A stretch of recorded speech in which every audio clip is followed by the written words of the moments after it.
Adam Prosak is taking a mulligan down to at least 6 cards right now, but we take a look at his deck list. Now, he's playing 4-color Reanimator. Now, this is a deck that the first time we really saw this was Joe Bass playing this in Dallas on day 2.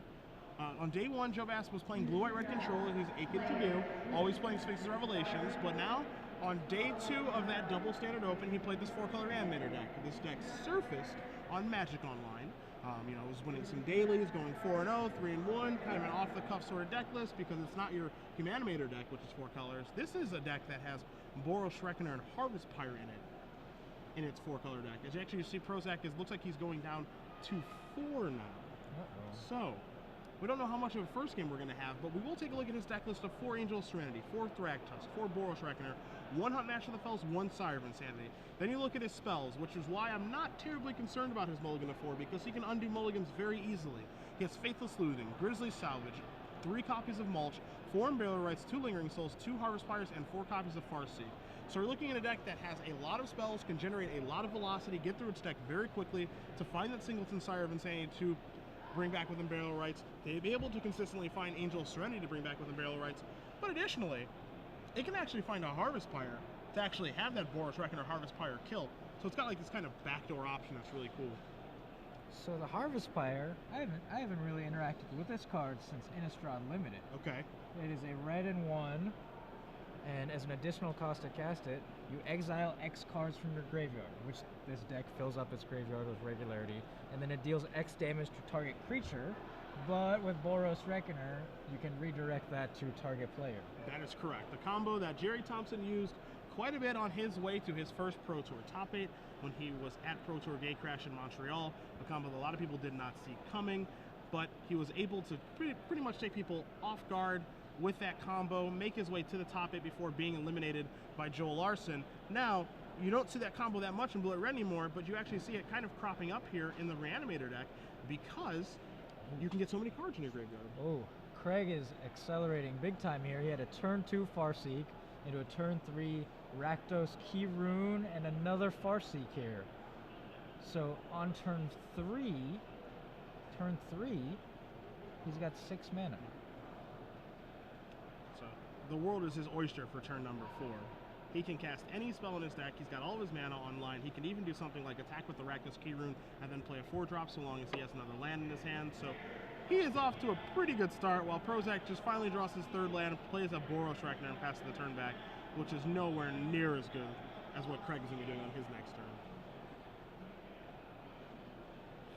And here he goes. He untaps with 6 mana. He could play a 7th here and really start going to town. And oddly enough, he doesn't have that many spells in his hand. He's got a lot of lands, a 2nd Castle Wolfrun in his hand, and then he has a Garruk Primal Hunter and a Thragtusk. So for as much acceleration as he's done, he doesn't have a ton of removal, and he only has 1 follow-up threat here, but Garruk Primal Hunter does pose a pretty large threat. Gonna pump out a 3/3 here. So he's actually doing pretty well, all things considered. Right, so all of that acceleration, and he really only bought himself 1 extra turn for now. Yeah. Accelerating into that Primal Hunter on turn 4. So Prosak's going to attack the Garruk Primal Hunter. Craig blocks. Prosak gives his Boros Reckoner 1st strike so that it doesn't die and takes care of the beast token. But the problem, of course, is that the Garruk is still out there, and I think we might see Riki a little Thragtusk draw 5 cards. Oof, that's filthy. We saw that earlier in the day. Thragtusk draw 5. And then you don't really care what happens after that. Your hand is full, your Garruk can die, whatever. Reload. But he's also setting his mana aside now, possibly thinking about attacking with the Rakdos Key Rune. He can do both, so he's gonna play the Garruk in case of shenanigans and be able to activate Rakdos Key Rune. Activates, draws 5.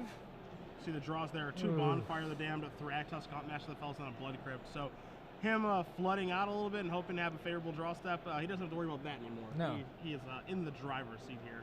There's going to be a flood of creatures coming out of his hand in the next few turns. And as you see him weigh his options, it looks like he might get in with the Key Rune. Yeah, he's going to come across for 3. So Prosak is going to need something to get back in this game. And now he's just reaching for the Reckoner. Looks like he's probably going towards the Garrick, and Thragtusk's more than happy to jump in front of things. Prosak going to take care of the Garrick with the Barrel's Reckoner's ability, not giving it first strike. I'm going to allow Craig to have a 3-3. And the board here, it looks innocuous. A 3-3 Beast, a Rakdos Kiryu, and lots of mana. But having drawn 5 cards off of his Garrick Primal Hunter, Craig Bargo is in the driver's seat here. We just have to wait and see what he's going to unleash. So he plays that Blood Crypt untapped. Thundermaw Hellkite. So it looks like Prosak's going to take 8, and then you're going to see a Huntmaster Cells to follow up. Yeah, so I think we're probably going to see Adam draw a card and pick him up. Yep, so Craig Bargo's going to win game number 1 off of Adam Prosak taking a mulligan down to 4 cards. Yeah. Now, if there's any consolation here, and Adam taking a mulligan to 4, if Craig doesn't know Adam, or maybe not know what Adam's been playing recently, because Adam has been playing this deck on his stream, Snap Keeps, on Twitch, you know, he may not have an idea, because, again, Adam played 3 green-white sources, a Boros Reckoner, and then the last turn of the game, he drew an Isolated Chapel, kind of showed it to him, and then he conceded the game. So that doesn't really give away a ton of information. Oh, but that Isolated Chapel could be the giveaway. Yes. Yes, it could. Because, you know, the thing that it looks like, if you're Adam, is, you know, you've got these 3 green-white sources, and you play a Boros Reckoner, so it feels like you're kind of a Naya deck. Yeah. Which has been having a lot of success recently because of Aaron Barrich's win at Star City Games Open Series in Dallas. So Prosak's deck looks kind of like a Naya deck if Bargo doesn't know what he's playing. If he caught a glimpse of that Isolated Chapel, it can certainly give away a lot more information, which you'd prefer not to give away, given the information is so valuable in this game. If you know what you're doing, if you know what your opponent is doing, and especially as we go to sideboard here, Craig's looking through his deck. Does he know what Adam is on? Is he wondering? Yeah, that's kind of the big question. Is we're going to take a look at Prosak's sideboard first, because he's going to be on the play here, and he has a very good idea of what Bargo is playing, which is obviously Jund. He's got 2 Sever the Bloodline, 2 Sin Collector, an additional Sire of Insanity, 2 Abrupt Decays, 1 Brave Revelation, 3 Pillar of Flame, 2 Warlinger's Helix, and 2 Rolling Tembler. So, you know, the one card here that you probably want to sideboard in is Sever the Bloodline. You can turn it over with your Grizzly Salvages and your Mulches and your Faithless Lootings. I think it's very reasonable for him to flash it back because of his land drops, again, because of those cards that facilitate his flashback cards. And it's a nice way to be able to take care of an Olivia Voldaren, which is a card that's actually quite good against Adam's deck. Yeah. Other than that, though, you know, I don't really love anything else in the sideboard for this matchup. You see Craig Bargo scrunch his face there looking at his sideboard, so maybe he's not sure what to do. Maybe he does not know what Adam's on. His options for the sideboard, Craig's, are 3 Vampire Nighthawks, 2 Vraskas, 2 Lilianas, 1 additional Ground Seal, 1 additional Rakdos Return, a Duress, a Tragic Slip, 3 Pillar of Flame, and 1 Curse of Death's Hold. So if he misreads Adam as a Naya deck, like an aggro-ish or slightly mid-range deck, he might bring in more of these removal spells, right? Like Pillar of Flame, Tragic Slip, and that would be a bad sideboard plan for him to have. Yeah, that would be a world of difference if he has Pillar of Flame in against Adam. Adam could not be happier. There is nothing to Pillar here. But if he doesn't, and he leaves those on the sideboard, then he's going to be okay, because I think, you know, what we're going to see him board in is like a Ground Seal, maybe a Duress, and then not too much more is going to come in. The big question is he able to identify what Prosak is playing, because Prosak did nothing of consequence that game. Right. And if he has no idea that Prosak is on the Reanimator plan, he might take out the 2 Ground Seals in his deck rather than bring in the 3rd for those removal spells, and that would be a real costly mistake. I mean, it's hard to call it a mistake when he doesn't really know what's going on. Yeah. And the thing about Prosak's deck too is where, you know, a lot of the Reanimator decks, you know, if we talk about Junk Reanimator, you know, that deck has access to Acidic Slime, it has access to Abrupt Decay, and it has really no issue with Ground Seal. It's very easy for them to be able to deal with that because they have so many ways to facilitate answers to it. Getting Acidic Slime into the graveyard, then bringing back from Burial Rites, flashing with Restoration Angel. You know, there's so many ways for them to take care of Ground Seal that they don't ever lose straight up to that card. But this version is a lot more all-in. It can get through its deck a lot faster to find those answers. But you look at Prosak's sideboard again, he has 2 copies of Abrupt Decay to be able to take care of Ground Seals, and that's really it. You know, outside of that, it's going to force him to play a pretty fair game, which I don't think is anything Adam has interest in doing. But he's got 7 cards, Bargo's got 7 cards, and game 2 is underway. Yeah, you see a lot of these Reanimator decks have the main deck acidic slimes, right? That's the thing now. That's there for the ground seals partially. So Prosak is going to play Grizzly Salvage, and now the jig is basically up. Sure. Now Bargo knows what's going on as he turns over 5 cards in Hunt Ash of the Fells, Godless Shrine, Sin Collector, Faithless Looting, and a Farseek. Yeah. A promotional Farseek. See, I've gotten used to that picture now. Okay, so this one was the Grizzly Salvage, so he chooses the Sin Collector and the rest go in the graveyard. We're just gonna take a peek here, maybe? Information is king. So here's a hand from Bargo. It's Thragtusk, Hunt Ash of the Fells, 3 lands in Kessig Wolfrun, Woodland Cemetery, and Rootbound Crag. And the spells that Prosak can take are Tragic Slip, but the big one, Pillar of Flame. So he brought the pillars in. Yes. Did he take the ground seals out? That is the question. Oh boy. And now he may be thinking, whoa, you're some kind of Reanimator deck. Yeah, he might be thinking, I misidentified very badly about what you could have. Prozak's going to take Tragic Slip, leave Craig with the Pillar of Flame, which again has very few targets in this matchup. Can take care of Prozak's Singleton Hunt Ash of the Fells, which is in the graveyard. Can take care of a Sin Collector. Yeah. Big whoop. You know, doesn't really do very much. Does not matter. That Tragic Slip later on taking out an Angel of Serenity or Sire of Insanity in combination with something else could have been key. So he does Pillar the Sin Collector, decides he doesn't want to take that damage, and now Adam is going to play a Stomping Ground untapped, and he's going to bring something out here.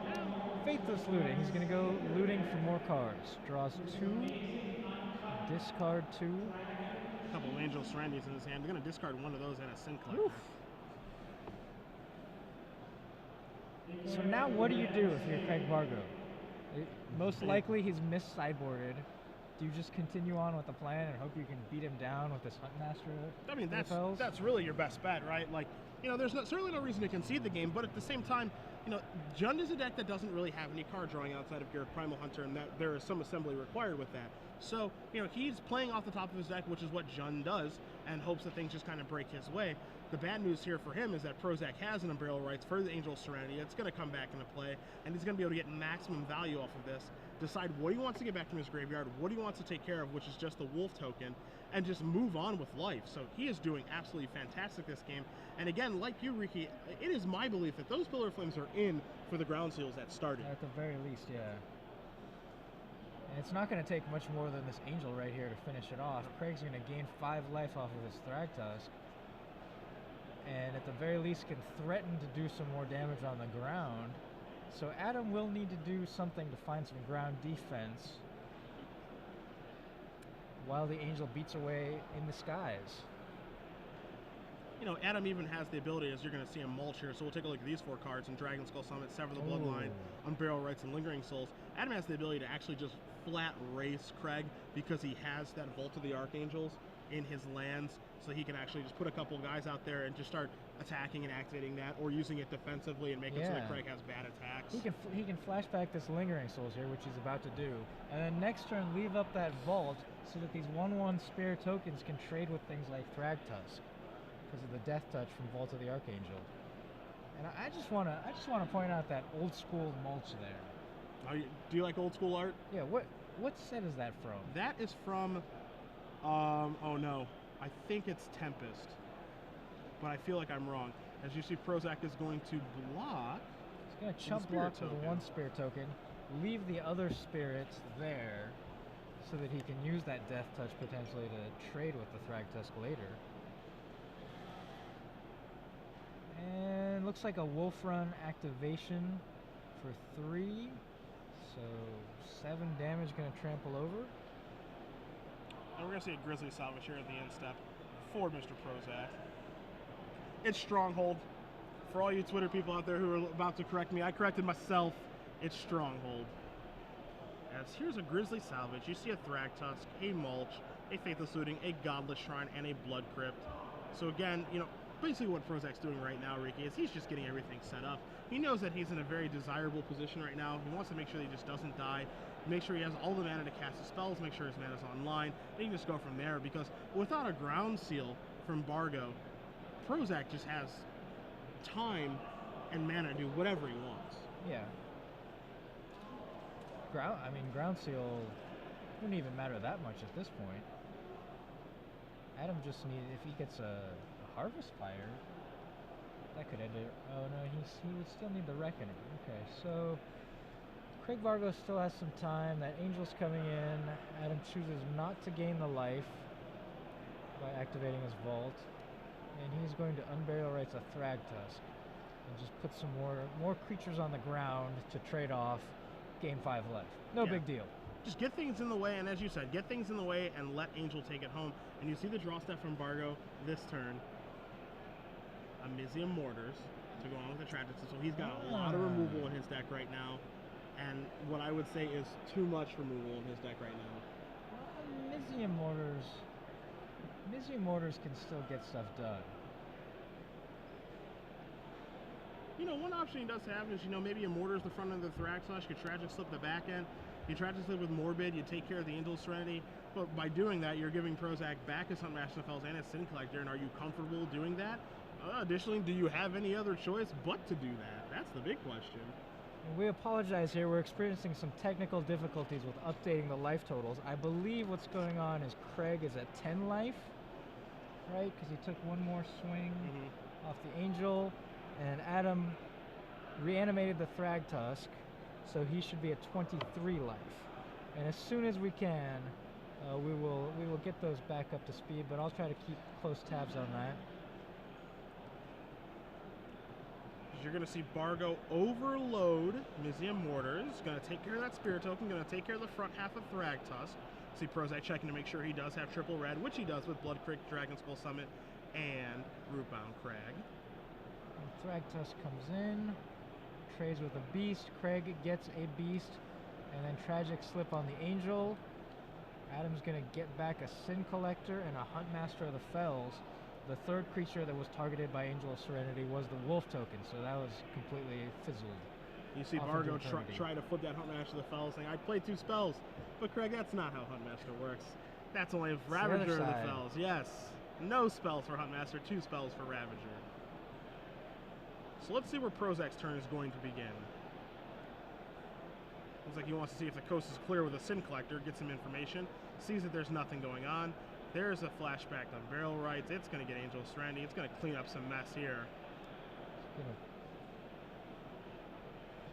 So bye-bye, Miss American Pie. Ooh, nice one. Thank you. Love that song. Bargo just plays his Blood Crypt that Prosak knew about and passes the turn back. Prosak, again, in the driver's seat. Even though a lot of things went right for Bargo in that Amizium Mortars turn, he Amizium Mortared, he took care of the Beast token, he Tragic Slipped away the Angel.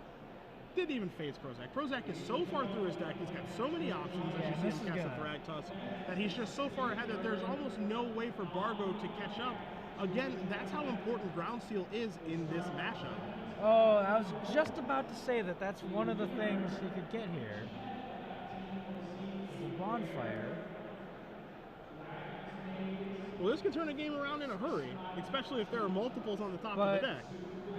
I think Bargo may be at 3 at this point, so the Beast would finish it.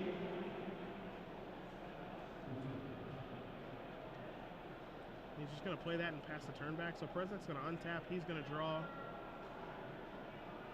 in for 3. So Bargo not quite dead yet. Again, our life totals are incorrect on the screen for you guys. We will have them updated for you when we can. Of course, if Bargo was at 3, he would be dead right now and it would have conceded the game. So as Bargo's going to take a look at Prozak's graveyard, Prosak is going to be taking a look at his graveyard in a moment as well, because Angel Serenity is here. That's a kick in the guts, you know. Unburial Rights on Angel, sure, but then just hard casting an Angel of Serenity. Getting an Angel from his graveyard back. So even if you kill this Angel, Adam's going to have another one in his hand. You can't really do anything here. Best you can hope for is to keep doming him with spells, but I don't think he's got a high life total. So we think Craig is at 7. So here's a Huntmaster. The fellow's going to push him up to 9, but I agree with you. where now that you're starting the Angel of Serenity chain, and this is almost impossible for Jund to break out of. This is the big issue here. But it looks like Bargo does have another spell here in the form of Garruk Primal Hunter. Draw two. Ugh. But he has to look for these burn spells. He's got to find something. Rakdos' Return, Bonfire of the Damned. So he drew Dreadbore off of the Garruk and one other card, which is a mystery to us. It looked like a land, but if we do get the opportunity to see it, we'll certainly let you know what it is, as Prosak's going to come across for 5 in the air. Dreadbore just not going to get it done here. You kill the Angel, and then there's going to be another Angel, and they will continue to get each other back at this point. Not to mention another Thragtusk showing up to the party, getting Prosak at a stable life total. Here's a Farseek, help his mana out a little bit more, so you can cast 2, potentially 3 spells in 1 turn. Right. The only thing keeping Adam from blowing this game completely wide open is he's pretty much stuck on 1 spell a turn. Yeah. But if he can get up to, say, 10 mana and just drop 2 Thragtusks, or some other shenanigans, you could really just take it on pure numbers advantage. See, Bargo has a Thragtusk, a Woodland Cemetery, and a Dreadbore in his hand right now. So he's still trying to put up a fight sitting there at 3 life. He's not dead yet. He's certainly not dead yet, because he can kill that Angel, buy himself a turn. There he goes with that play.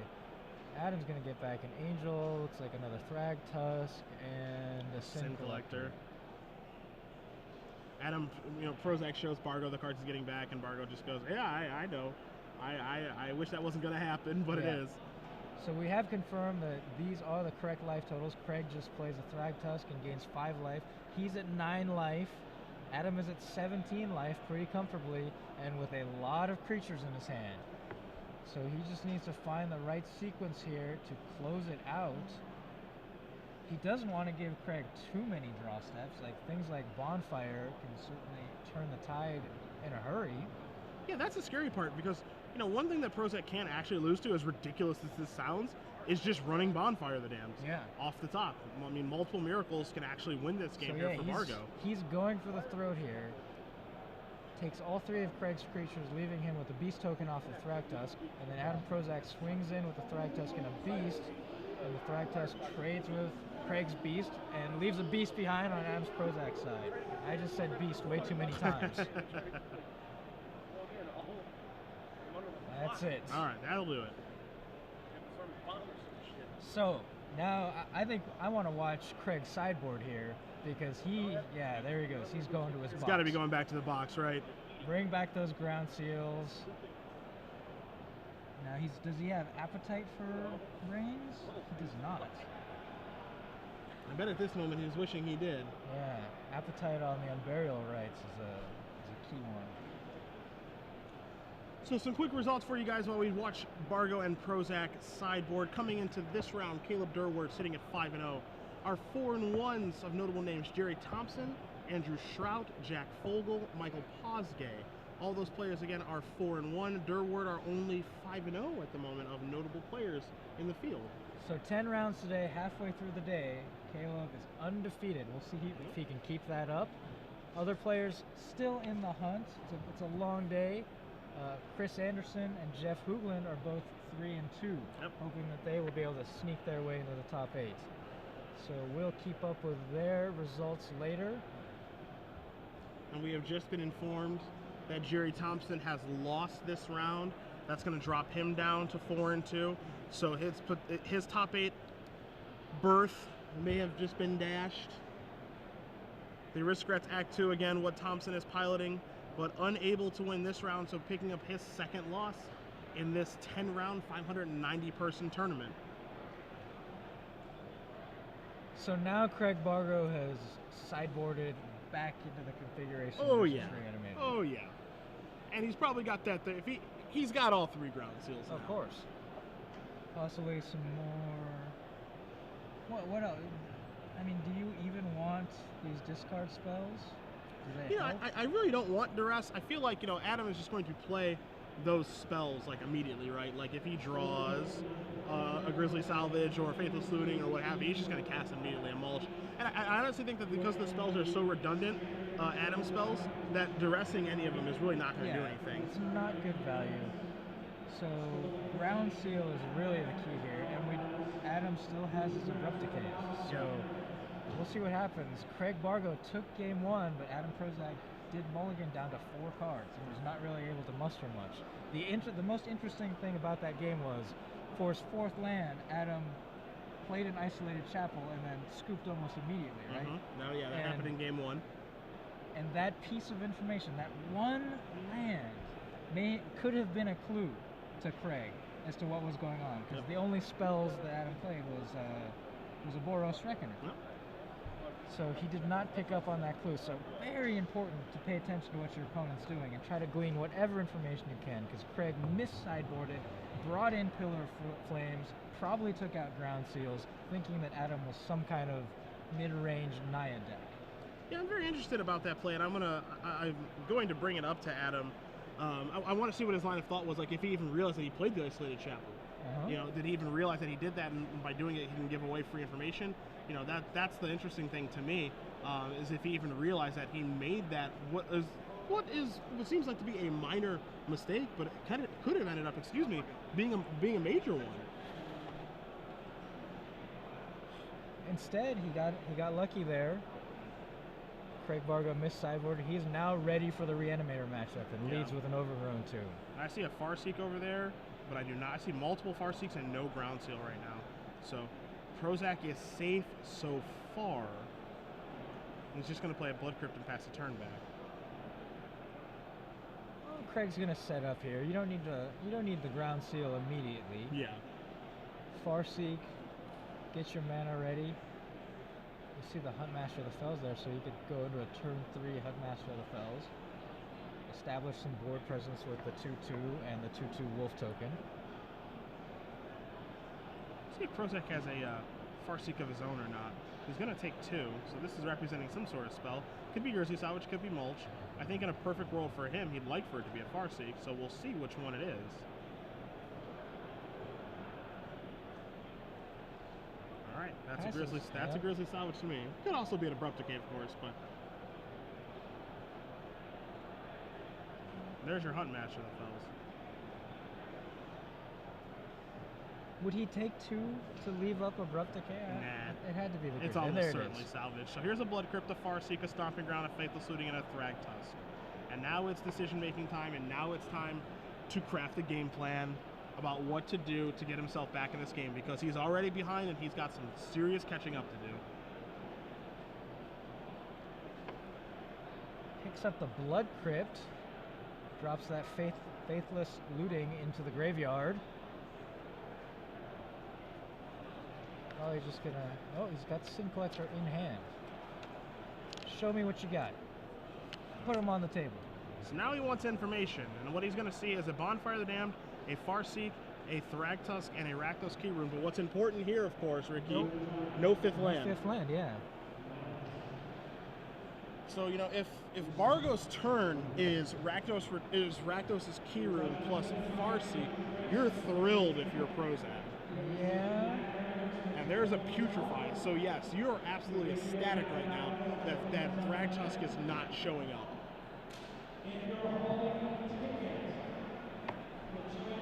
And the other consideration for Craig is maybe he just flips. No, he's not going to go for a flip.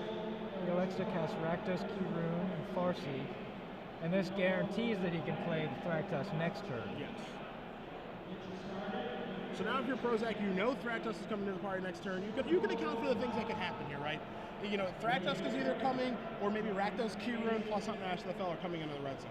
But you can account for what his turn is going to be now that Sin Collector has given away all that information outside of the mystery card in Bargo's hand, which is that Putrefy. So now Prosak knows what, you know, as far as the clock is concerned, what can happen to him, and now it's time to get the ball rolling. So he feels like he has enough time here to Faithless Looting, flashes it back from his graveyard. We'll take a look at his hand. We see a Lingering Souls, certainly going to get pitched. And an Angel of Serenity. Okay. Ooh. He's going to play his 4th land, an Isolated Chapel. So, Adam really wants... Shrine. Ah, okay, yeah. They look very close to the same. It happens all the time to me, too. That's why I like the old art. Good old Rob Alexander. Okay, so Godless Shrine, and Adam wants to craft his play of hopefully, what, land and burial rights? Angel, right? I mean, in a perfect world. Meanwhile, he knows what's going on in Craig's hand. Craig does not activate the key rune, so he's going to be on the Thragtusk plan. Attacks with Huntmaster of the Fells. He drew a red card. He has a Putrefy and a mystery card, and I'm not sure if that's Thundermaw Hell card or not. Again, because he has 2 copies of that in his deck. And there's a potential that he could be trying to set Prosak up with a Thundermaw Hell card. Again, we're not positive if that's that card, but it sure didn't look like it. Now Prosak's going to take 2. So this doesn't come up very often, but what you're talking about is the triggered ability from Thundermaw Hell card. Because we saw Adam drop both Lingering Souls and Angel of Serenity in his graveyard. So you want to hold back that Thundermaw until one or both of those come out, maybe. And now Prosak has opted, actually, he casts on Barrow Rights, he casts on Barrow Rights on Thragtusk. He's going to certainly cast an Angel of Serenity, but he decides, I want a 5/3, I want 5 life, I want my life to be stable so that I can keep progressing this game along, because the longer this game goes for me, the better off I am. Oh, yeah. This is the point in the game where Craig needs to find a way to finish it out, or craft a path of finishing it out. Alright, so Key Rune activation. It's a 3/1 first striker. Very relevant against Thragtusk. And Prosak can't block fast enough. He's going to get in front of Bargo's Thragtusk. Both players are going to get a Beast Token. Prosak's going to take 3 damage from the first strike on the Key Rune. But I think that's the trade he wants to set up, because again, he wants to be able to cast Angel of Serenity and destroy Bargo's board. Right, he wants the token out there rather than Thragtusk, so that he can Angel of Serenity the token. And you see Prosak point out the Huntmaster of the Fells, how it's supposed to flip into Ravager. He could make it so that Bargo is going to miss his trigger on that, but he chooses not to. And of course draws an Abrupt Decay for the turn to make sure that he can't actually kill Ravager of the Fells now. Wow. Isn't it ironic, when you're a good guy, good things happen to you? Well, it's within the rules that you can point out the trigger after you draw the Abrupt Decay and hey, wait, the triggered ability. Yeah, because you can choose to put that on the stack. It's an interesting quirk of the trigger rules when they kind of catch up. Okay. Points to his graveyard, looks like Unburial Rights targeting Angel of Serenity. That's about that time. So he's going to remove the token, move the Beast token, get back a Thragtusk under there, and also get rid of the Ravager. So he elected to get rid of the Ravager of the Fells with Angel rather than using his Abrupt Decay. Attacks for 3 with his Beast. See what land he's going to play this turn. He is going to play Blood Crypt untapped. I was a little interested to see if that's what he was going to do, so he could represent, or if he just wants to cast Mulch, or what he wants to do, because he could certainly just play that Blood Crypt tapped, but he actually just wants to take care of the Key Rune right now. Okay, he actually cares about it, so he's going to get it. He's going to get it off the table. Doesn't want Craig to untap and have access to that extra mana. All right, so Putrefy's going to take care of the Angel. Huntmaster of the Fells and Thragtusk going to go to each player's hand. Now Bargo's going to draw a card. And the big question now, Riki, is he's been holding that Thundermaw Hellkite for a couple of turns, and he's just trying to figure out what is the best spot for me to use this to completely ruin Prosak. The problem for Bargo is that Prosak is at 19. That's a lot of life. Yes. Too much life. I would probably establish the... Oh, he also... I believe he drew an Olivia Voldaren. Yeah, that was his draw for the turn. So the... Okay, so I was thinking you want to hold the Thundermaw until Adam flashes back Lingering Souls, but having Olivia Voldaren in hand changes that. So yeah, Craig Bargo chooses to cast Thundermaw Hellkite, attack for 5, take Adam to 14, and now is going to be daring him to do something here. Yeah, it looks like his thought process is, I need to try to shorten this game. Again, and this is something that we realize, is that the longer this game goes for Prosak, the better off he's going to be. Bargo does not want to play a long game, because while his cards are powerful, they are not as powerful as Prosak's. Bargo has nothing in his deck that is as powerful as Angel of Serenity. Yeah, you can't let your Reanimator opponent loop Angels and Thragtusk over and over again. So now he's going to mulch. Unburial Rites goes to the graveyard. Finds another Unburial Rites. He has Vault of the Archangel and 2 other lands that go to his hand, so now Unburial Rites can be flashed back and get back the Angel, or Sever the Bloodline can take care of that Thundermaw Hellkite. So Prosak says, no more of that. You're going to have to play an honest game with me, plays a Stomping Ground, and passes the turn back. And he can flash back that Sever too, so Craig Bargo's next threat, which is likely to be Olivia Voldaren, is not really that threatening. Yep. And I really like the play that Prosak made by taking care of the Rakdos Keyroot. You see right now, here's a Garruk that's going to move up to 4, but I really like him taking care of that Rakdos Keyroot just because Craig is having some serious issues with mana right now. He's been stuck with these lands for 3 turns now, at least. And, you know, the one thing with the Jund deck is it's insane when it's able to cast 2 spells in a turn. But this is a deck that's like converted mana cost, like its average is like, I don't know, like 3.7 or something, you know? It's got like this deck that has just a lot of mana heavy threats. And so casting 2 spells in 1 turn is difficult for it to do, but when it's able to do that, it is so very difficult to beat. So in addition to the Unburial Rites in his graveyard, Adam Prosak also has one in his hand, which he casts.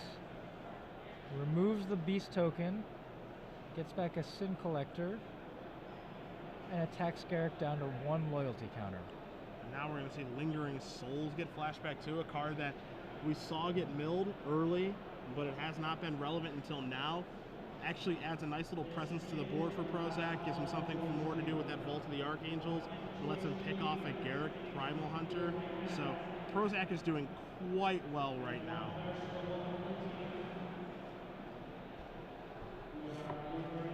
All right, Craig.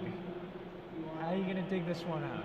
He's looking at his hand. Huntmaster of the Fells, Tragic Slip, Putrefy. So it looks like he's going to go with one of his 4 drops in his hand, and it's going to be... Is it the Vampire? He's putting it out in front. Hasn't committed to it yet. Pulls it back to his hand. Not quite sure. I mean, it's a difficult situation. You know, do I want to establish Huntmaster of the Fells? Do I want to establish Olivia Voldaren? Which one is going to be more relevant of the two? Again, we see that Prosak has that Sever the Bloodline in his graveyard. Yeah. To be flashed back whenever he'd like to do that. So which threat are you going to play? He goes with Huntmaster instead. Most likely taking that Sever the Bloodline into consideration. And he makes a 3/3 Beast off of Garruk as well.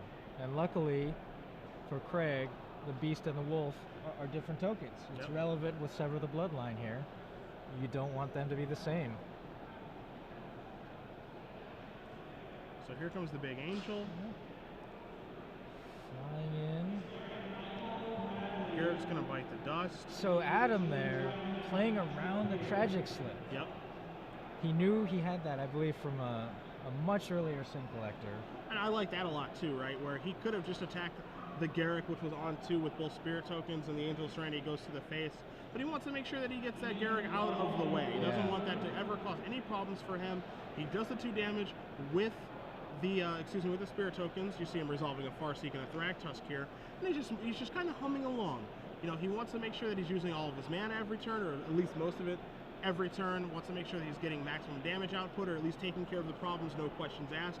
He's doing all of those things in this game, as Craig has drawn a Bonfire of the Damned to Miracle X Candy 4. And here the Rakdos Keyroot, destroying that Rakdos Keyroot so many turns ago, has come into play.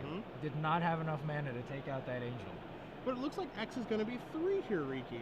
And the reason for 3 is that doing 4 isn't really all that relevant. If he does X equals 4, then he doesn't have access to his Tragic Slip with Morbid.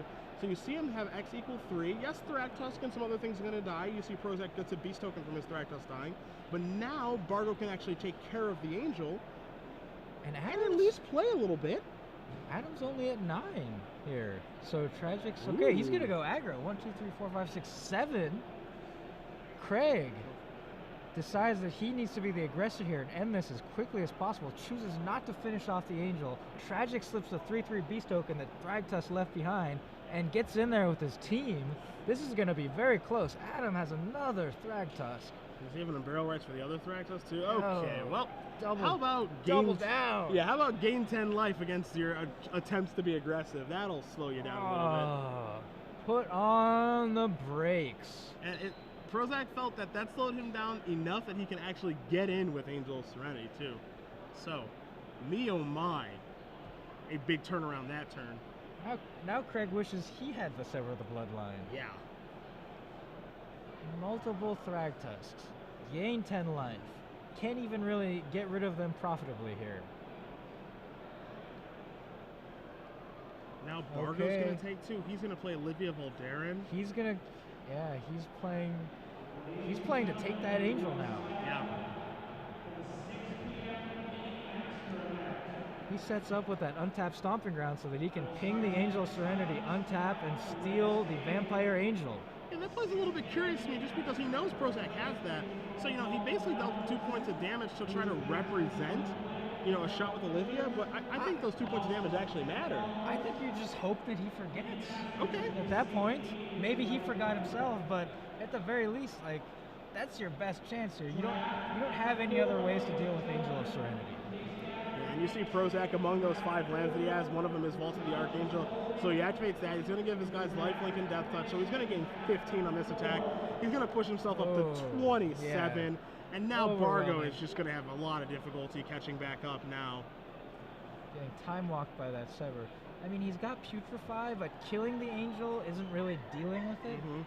When there are so many Unburial Rites still floating around. I mean, how many times has Adam Prosak cast Unburial Rites? this game alone. I mean, this honestly just goes to show you how important Ground Seal is in this matchup for the Jund player. It's a completely different game if there's a Ground Seal in play for Craig Bargo. We're looking at, Unburial Rites being cast 0 times. Did Prosak did draw an Abrupt Decay this game, so eventually he would have been able to deal with it, but he would have had to play a much more honest game at some point here, where now he just got to play unfair the entire time. Sever the Bloodline takes care of that. Hunt Match of the Fells. Putrefy is going to shoot down that Angel of Serenity, but Prosak doesn't mind. He's going to get a card back, and Bargo's going to extend the hand. So Adam Prosak is going to win this match 2-1, move on to 5-1. Craig Bargo, a good battle, a good effort, wins the game where Prosak mulligans to 4, but isn't able to win a game where Prosak actually gets to do his thing and keep 7 cards. That was still a good match, though. Oh, definitely. And we saw the importance of sideboarding correctly and getting information out of your opponent. Yep. Maybe, when your opponent's on Ball to 4, maybe you don't beat them down totally completely and let them play a few cards and see what's going on, right? Because he kind of threw away game 2 with the missed sideboard. We assume he brought in the Ground Seal, brought them back in for game 3, but did not draw them. So you want to give yourself as many chances as possible with these sideboard cards, especially when they're as crippling as Ground Seal is against a Reanimator deck.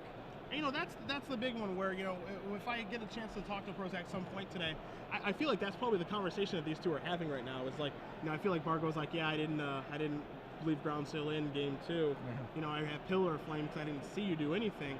And Prosak's saying, yeah, I bet I probably looked like a Naya deck that game, which he definitely looked like. Again, Temple Garden and Sun Petal Groves were his lands, and therefore he looks like a Naya deck. And Naya is so popular right now, Riki, with your Voice of Resurgences and your Strangleroot Geist and your Boros Reckoners, that people are playing a mana base like that.